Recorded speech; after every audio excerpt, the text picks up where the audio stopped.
I'm a huge fan of your previous collaboration with Adrian.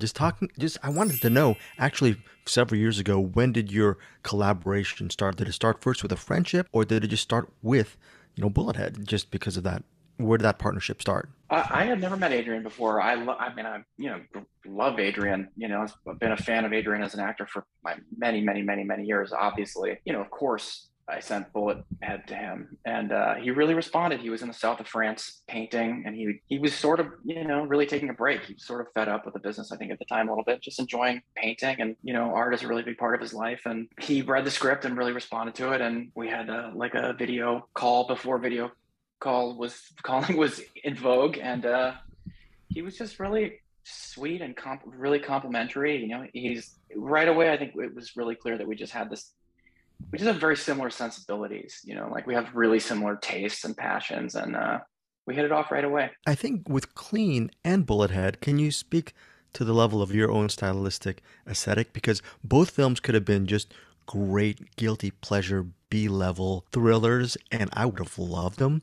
But I'm pretty sure you're demanding more from your story. Can you just talk about your decision to go the extra mile with both films, and now with Clean? It's fun, but you want something more out of your cinema. Yeah, I really appreciate that. I grew up like absolutely with a passion for B movies. I mean, I'm crazy for I love genre films. I always have.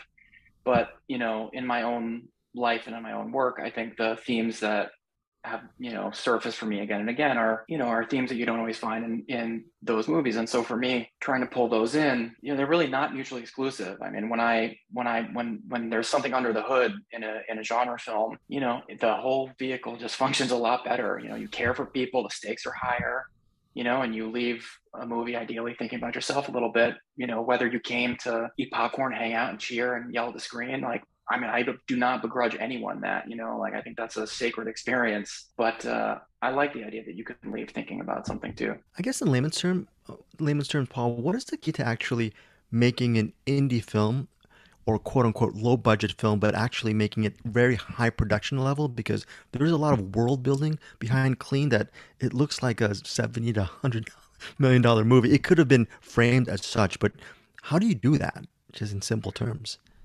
Thanks. Yeah, I really appreciate that. I mean, I think, understanding your limitations, every movie has limitations. Every filmmaker has limitations. It's the nature of the thing. You talk to guys making $150 million movies, those are $350 million movies that they're making for $150 million.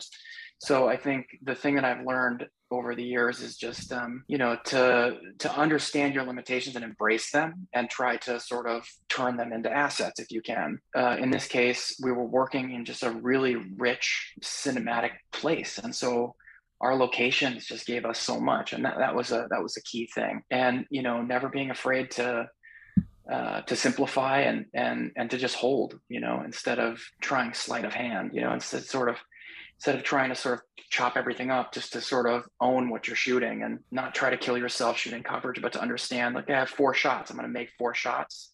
I'm going to trust my actors. We're going to do the work up front. And, then the train pulls out of the station and you move on. This can probably take hours to explain, but how the heck are you able to choreograph your action shots within a confined space? You're talking about coverage and cutting and editing and all that stuff.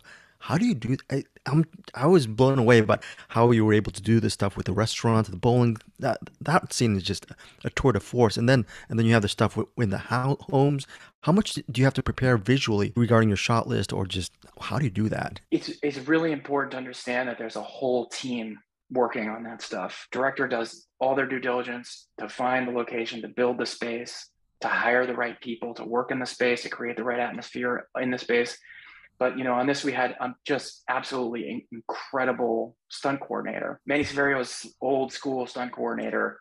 He is an ace, and you work with him. It's about trying to sort of communicate the vision of the thing for him, what kind of action, what kind of violence, and to allow and facilitate Adrien to work with him. Adrien is a physically people Adrien is physically as gifted an actor as I've ever seen, and he is really, really committed. He was hugely committed to those action sequences. And so him and Manny, they just danced. They worked those scenes and worked those scenes and worked those scenes.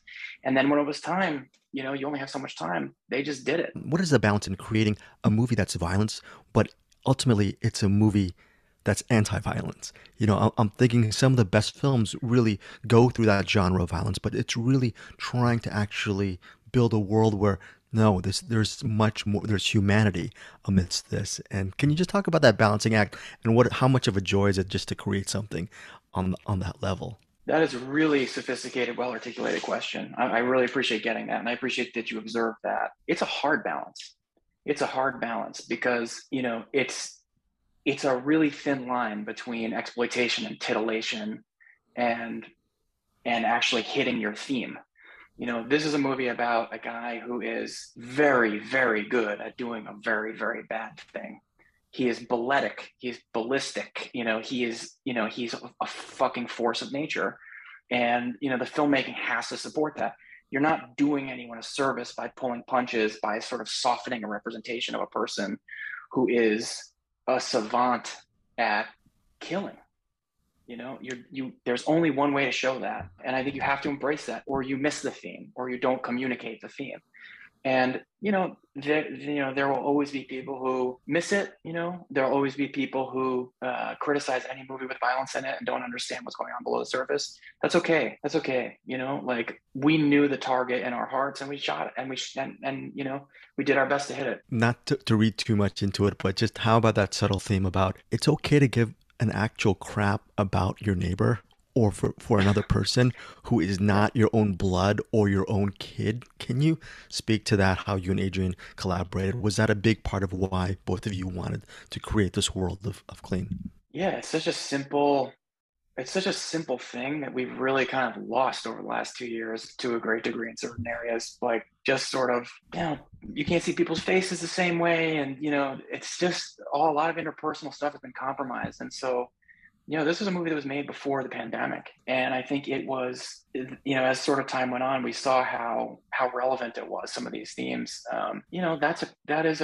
absolutely a core theme. It's just, love your neighbor, love your brother, and that's it. I mean, try to do right by the people immediately around you, and make small differences in your world. We know what Adrien and Michael T and the vet actors bring to this project. Can you just talk about the casting of your lead actress? I thought that was just a complete steal, and the way she works with Adrien, and for the movie to work, she has to deliver a really on point performance as well. Can you just talk about the casting and your decision with that? Oh, Chandler Dupont is phenomenal. You're going to see a lot more of Chandler. She's a real star. She's a natural, she's a natural on-screen presence. She's emotionally intuitive. She's present. We were just incredible. The movie just wouldn't work without a Chandler the same way. And she came with it. I mean, we were very, very both lucky and well supported. Paul Solet is an incredible casting director, and he really got every role. Every single role down to the day players, just amazing people. And my God, Chandler was just incredible. Between her and Richie, is it great for you as an artist to know that you're sort of a collaborator within their early years and formations as respective artists as well? Funny, I don't really think of them any differently than I would an older, more mature actor. They come in, they're clearly professionals. Richie too. Richie's a little Al Pacino. I mean, he's one of those. He just has it. You just point the camera at him. He does his thing. I mean, he's not. He's astonishingly good. So if I'm being honest, I really never thought about it as sort of forming these people. What I do like to see is them getting to work with Adrien. And watching them learn from him and watching him school them. He's in a very gentle way, very loving way. He's very, very generous with other actors. Adrien is, whether he's working with, John Malkovich or Antonio Banderas, or or a younger actor like these guys.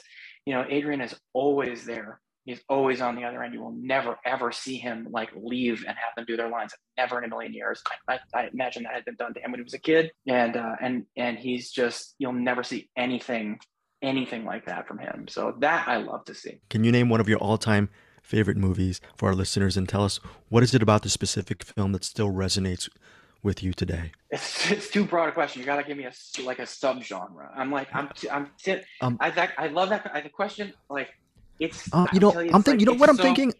I'm You could thinking, give me a slasher movie. You could give me a sci-fi movie. you Anything. know, I'll give it to let's. you. A cannibal movie. Anything.